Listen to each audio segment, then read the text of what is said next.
And now, Lifestyles Unlimited presents the Real Estate Investor Radio Show.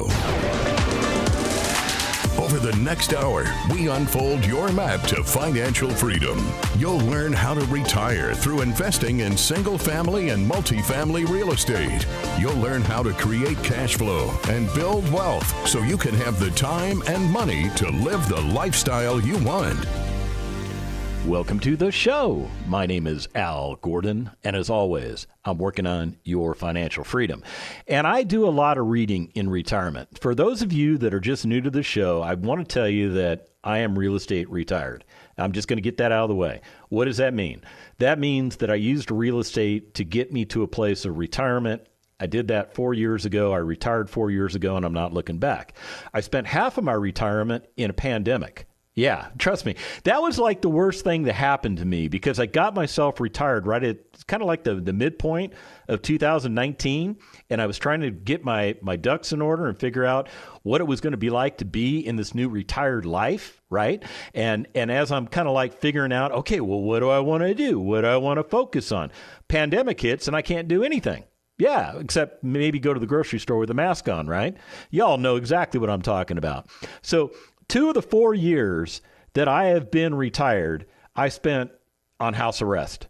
Yeah, I spent on house arrest just like you did. So the difference between you and me was that you went to work, I didn't. Ironically, we did some of the same things.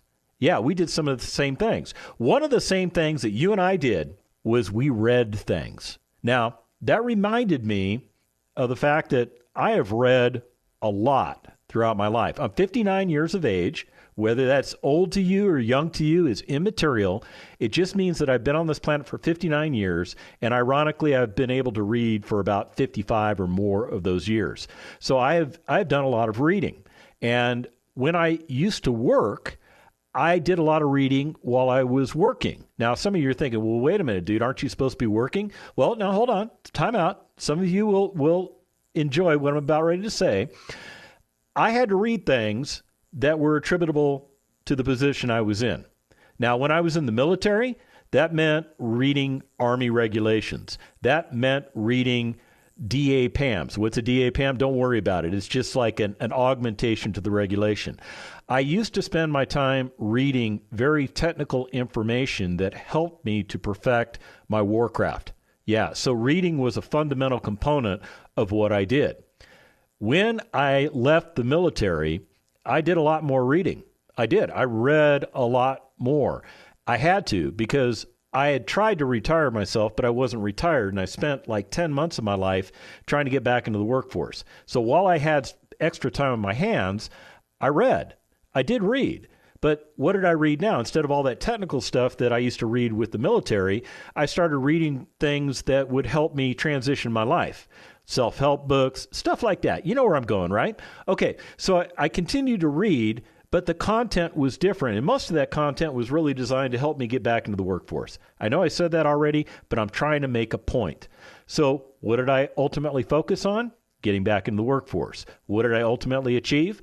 I got back into the workforce. And I was in the workforce. And guess what I did in the workforce again? I read. I did a lot of reading. Now, this time, I worked for municipal government. So I had to read a lot of technical stuff. I had to read, and I had to do a lot of writing, too. I actually had to write ordinances and things like that. Oh, yeah, there was a lot of penmanship that went on with all of the reading that I did. Now, why am I bringing up all this reading? Because 4 years ago, I retired myself. And one of the things that I continue to do in retirement is I read. I continue to read. I read about things that help me progress my life. The difference is when I read now, 100% of what I read is focused on what I am interested in. Not what somebody else wants me to be interested in, but what I want to be interested in. Pretty cool stuff, huh? Okay, that's a reason why you should get yourself retired. That right there is a reason why you should be retired. Now, you may not be in the position to retire yourself yet. I get that. Trust me, I spent a good portion of my life, 55 years of my life, not retired. Yeah, I retired at the age of 55. Do the math. 55, retired, add 4 years, I'm 59. There you go. There you go. So as I'm reading, as I'm going through all my reading, I come across a U.S. News and World Report article, and this article was screaming at me. You know why? Because it was entitled 25 Things to Do When You Retire. So I thought, this is going to be great. This is going to give me an idea of 25 things that I could focus on, that I could expand my horizons with. Some of them might interest me, some of them might not interest me, but it doesn't matter. I get the opportunity to explore, which I find interesting, and I can choose what I want. And as I started reading down this list, I started seeing things that I think you need to focus on now in your state of non-retirement. And here's why. Some of these things on this list are critical for your future retirement success. You should not wait until you get retired to start thinking about some of the things on this list. They were talking about, they being U.S. News and World Reports, they were talking about making a bucket list. And they suggested that, don't wait until you retire. Start putting your bucket list together. I think that's really good advice. Start thinking about things that you want to do in your future years that you cannot do right now because you're living a life of quiet desperation. You are. You're getting up in the morning. You're putting on your work clothes. You're going to work. Some of you commute, some of you walk to another part of your apartment. It doesn't matter how you get to work, but then you spend the next 6, 8, 10, 12, whatever hours it is committed to doing that work, right? And then when you're done doing the work, you have a little bit of time left for yourself, which maybe gets occupied by your family because your family should come first. And at the end of the day, you just don't have a lot of white space in your life. If you look at a 7-day calendar, at least 5 of those days are probably consumed by your working life. One of those days is probably consumed by just trying to catch up on all the things that you can't do on a daily basis because you're working. And then you get the Sabbath, right? You get the Sabbath rest, right? And some of you rest. Some of you don't. That's the day you go out and everything just goes hog wild. You pull the boat and the jet ski out, and then you go to the lake and you get crazy and you drive fast in the water and you just go, one day I'll be able to do this 7 days a week.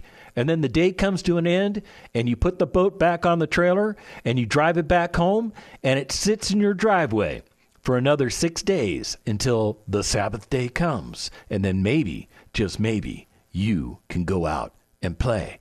Okay, so the point I'm trying to make is that there is a concept out there that retirement is all about play. And you'd be right. There is a concept that retirement is all about play. But it's also about a lot of other things. A lot of the things that you do in your daily life today, you'll also do in your retirement years. Yeah, like wake up, eat, go shopping, go to the doctor. You'll probably go to the doctor a lot more in your elderly years because things in your physical body will have started to break down. Take it from a guy who's living in a meat suit that doesn't operate very well. Yes, I am telling you, your body will wear out over time. And if you do stupid things like I have done to my body, it's going to wear out even faster. What kind of stupid things have I done to my body? Well, let's just sum it up by saying 27 years of military experience and leave it at that. Okay? Yeah, getting tossed out of vehicles, getting blown up, all kinds of cool stuff. Yeah, except when it's happening to you. Yeah, great war stories, not fun when it's happening. Let's get back to U.S. News and World Report because they've got 25 things on this list, and I want to try and tackle them all before the show ends. So the number 2 thing they have on the list is they want you to focus on your well-being. Well, this is one of those things you should be focused on right now. And if you're having difficulty focusing on your well-being, doing what you're doing for work and life, things are out of balance. Things are out of whack. And one of the challenges you probably have is that you can't make any changes with that work because, number one, you're consuming all the income that comes in, right? You're consuming everything. There's very little going to savings, and there's nothing going to an investment pool. You need to fix that. You need to start looking at where you're spending your money. Now, your income from your job, you have very little influence over that. Okay, you don't want it to go down. It could go down. There are instances out there across the world where people have had salaries and then a decision was made by the organization. They retained their job, but they took home less pay. That happens. it does happen. Chances are it won't happen to you. But here's the thing. Chances are it's not going to go up either. And if it does go up, it's going to go at a very, very small rate, like 1%, 2%, maybe 3%. Maybe you work for an organization that likes to shower you with money, and maybe what I'm saying is not attributable to you. But for most of you, it's attributable to you. So how do you deal with this? Well, one of the ways you deal with it is you start looking at where you are spending your money. Start controlling your expenses.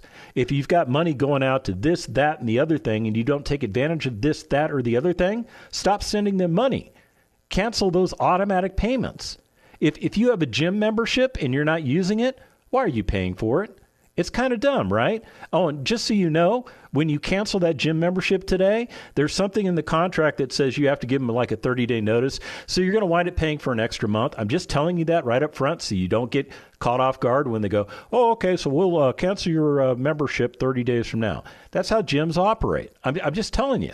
But at the end of the day, once you get that membership canceled, provided you're not using it, that's going to be money that's not going out. That's money you could actually put into an investment pot. Yeah, you tracking with me now?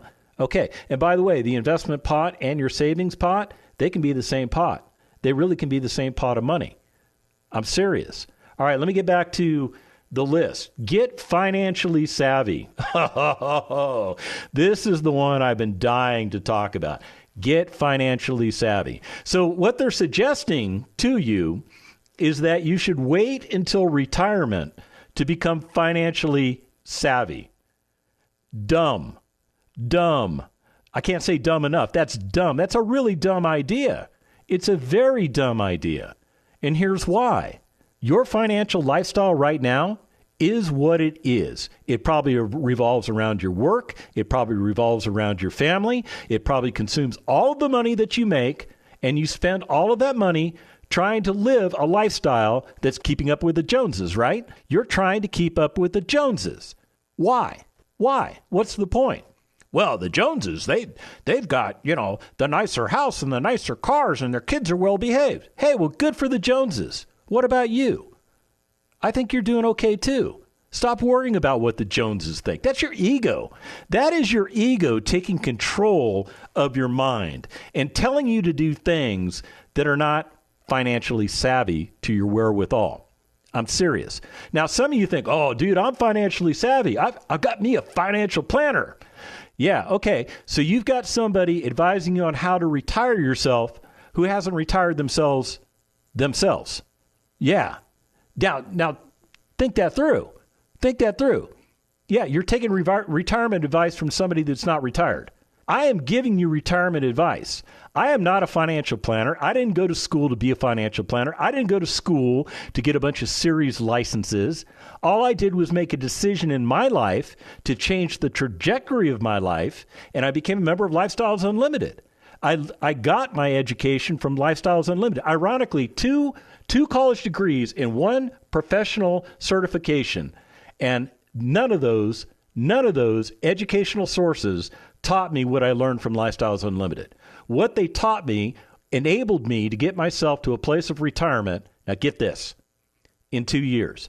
I thought it was going to take 5. The original game plan, it was going to be 5 years. We laid it all out, and it made sense. We do this, we get that result. Then we do this, we get that result. Then we do that, we get the other result. And ironically, at the 2-year mark, because real estate is so powerful, I retired myself, and I ain't looking back. But I'll tell you what, when we come back from the break, we're going to be looking at the rest of this list because it's interesting. Stick around.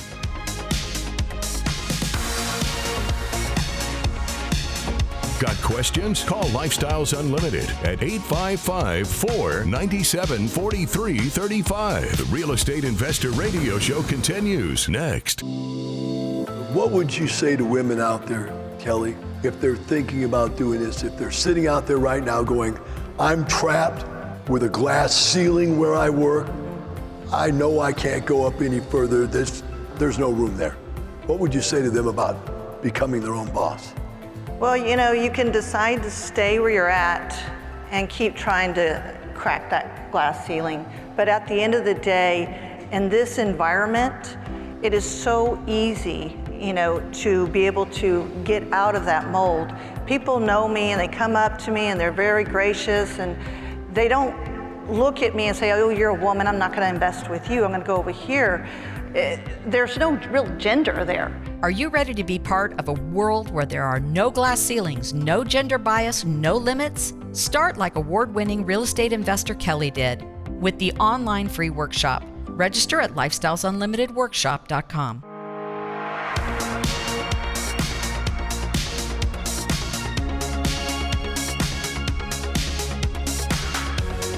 Creating the lifestyle you've always wanted. You're hearing Lifestyles Unlimited's Real Estate Investor Radio Show. Welcome back to the second half of the Lifestyles Unlimited Real Estate Investor Radio Show. My name is Al Gordon, and as always, I'm working on your financial freedom. And ironically, I'm looking at a U.S. News and World Report document. This is an article that was written by somebody on their staff.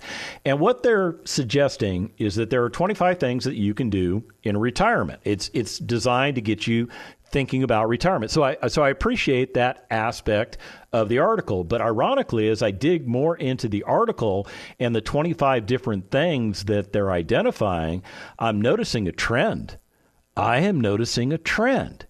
The trend is that you potentially are going to have financial difficulty in retirement. That's what the trend is indicating to me based on the information coming out of this article. So what am I getting at? All right, well here, item number 10. Think about relocating. Why? Why would you relocate? Is it possible that in retirement you're going to make less money than you made when you were working? And now you can't afford to live in the place that you've lived in for the last how many years? Do you really want to move? Do you want to be at whatever your retirement age is? By the way, the government, the federal government says that the official retirement age is 67. So do you want to be 67 years of age? And do you want to move from where you live now? So if you're thinking about relocating because it makes sense to you, then I think that's okay. But if you're thinking about relocating because it's a financial decision, I think that's a problem. Let me add to it. Item number 11, they suggest you should work part-time. Item number 12, grow your own food.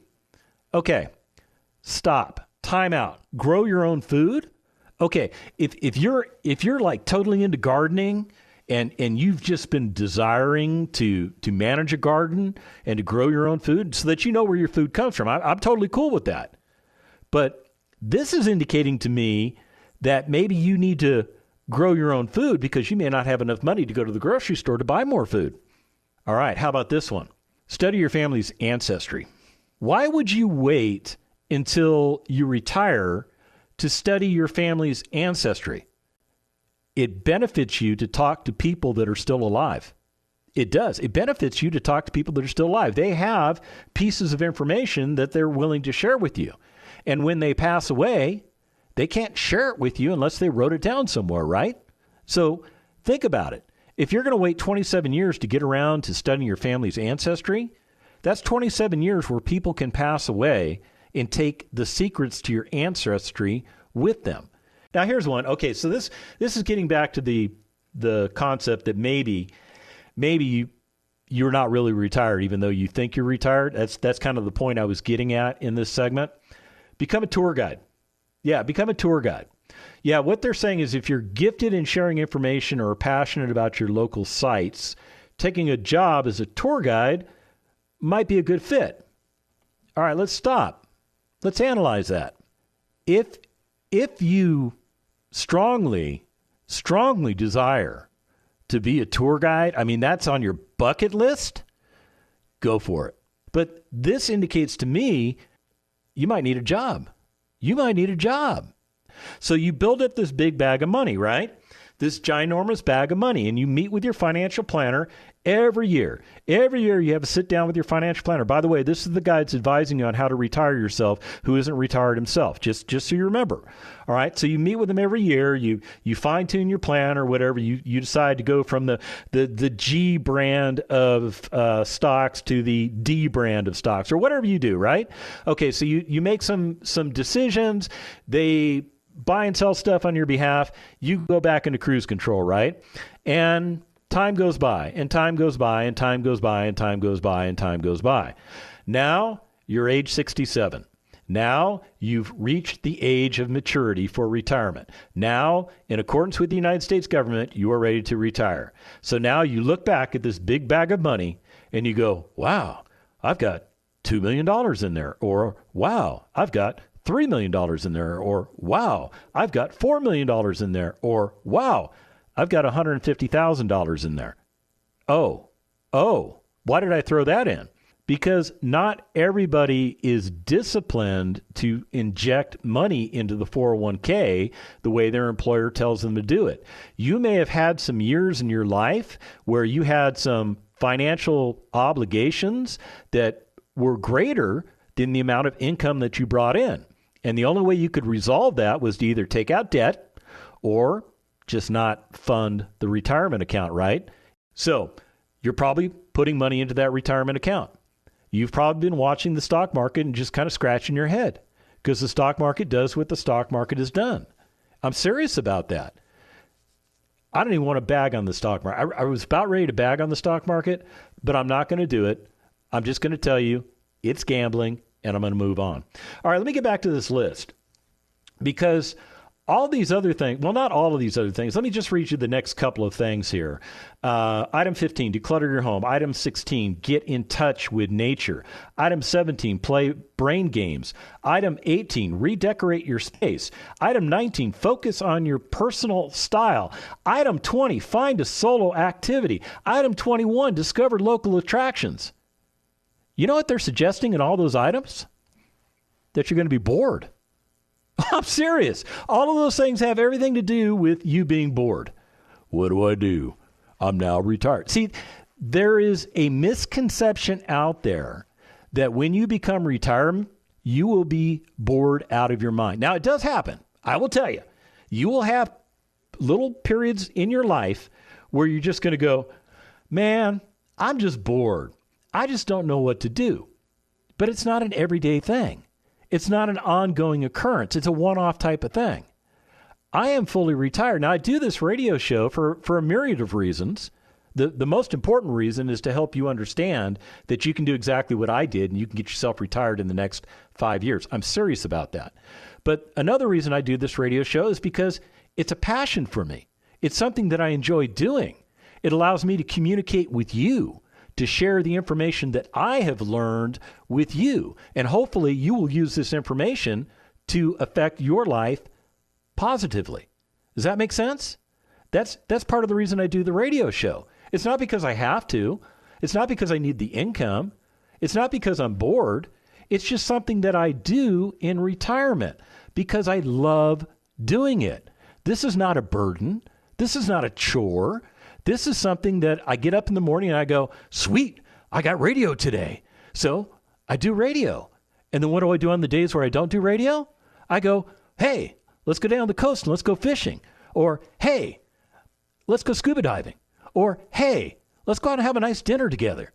Or, hey, let's go to one of the state parks. Or, hey, let's just get out of the house and spend time together, whether I'm spending time with my children, whether I'm spending time with my spouse, whether I'm spending time with my close network of friends. And by the way, my close network of friends is comprised of Lifestyles Unlimited members and non-Lifestyles Unlimited members. Yeah, you don't have to be a Lifestyles Unlimited member to be my friend.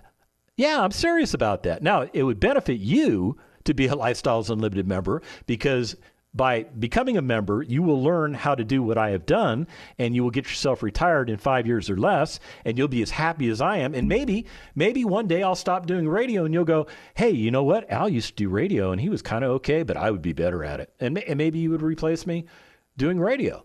I mean, crazier things have happened. I don't know. Del Walmsley could decide tomorrow that you would be a better radio host than I would be. And you know what? I would respect his opinion, and I would be out of radio, and that'd be okay. Now, ironically, one of the things that I am focused on is developing more money.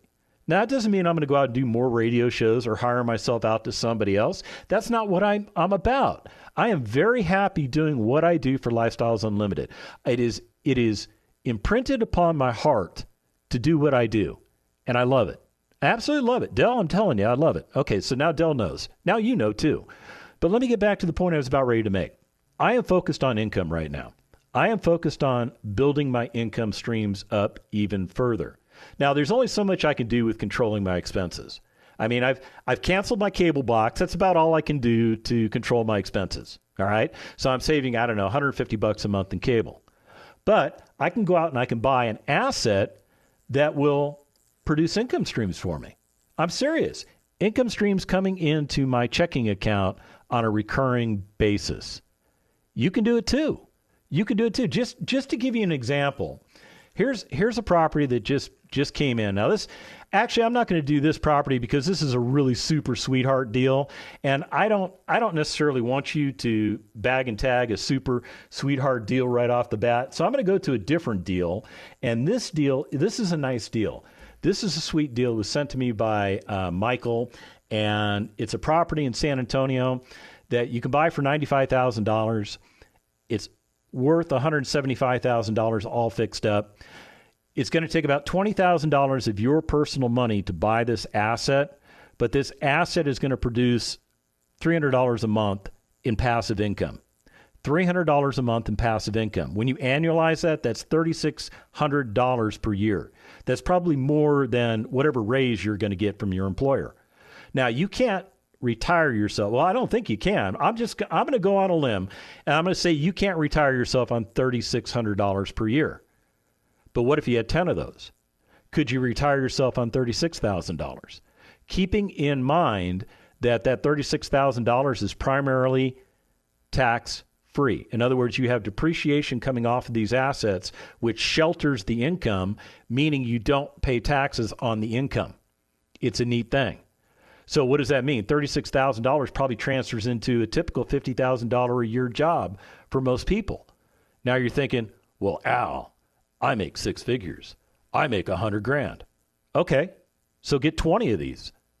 I'm serious. Get 20 of these things. Or buy a small multifamily apartment community so you don't have 20 properties scattered around all over the place. You've got all your properties in one particular location. This is the beauty of real estate. And real estate will begin to pay you immediately. It will begin to start generating income streams for you immediately, provided you have people in the property. And you can increase the value of the property on the multifamily side exponentially just by improving the economic conditions of the asset. On the single family side, you're going to have to wait for things like natural appreciation. But ironically, in this one particular deal that Michael sent me, we would capture $27,000 of equity in the deal. What does that mean? It means for a $20,000 investment, we get $47,000 worth of equity. We've more than doubled our money, and we're not paying any taxes on it immediately. It's a beautiful thing. This is why we invest in real estate, because with one asset, you can make some changes in your life. With a lot of assets, you make some radical changes in your life. And I'm about ready to add more assets. So I'm going up in the game. If you want to do what I'm doing, go to lifestylesunlimited.com, sign up for a free workshop, and let's get you going. The information and opinions you hear on the Lifestyles Unlimited Real Estate Investor Radio Show are those of the host, guests, and callers. The Lifestyles Unlimited Real Estate Investor Radio Show is for entertainment purposes only. Please consult a professional regarding your personal investment needs. Nothing presented constitutes an endorsement, recommendation, offer, or solicitation to buy or sell any product or security.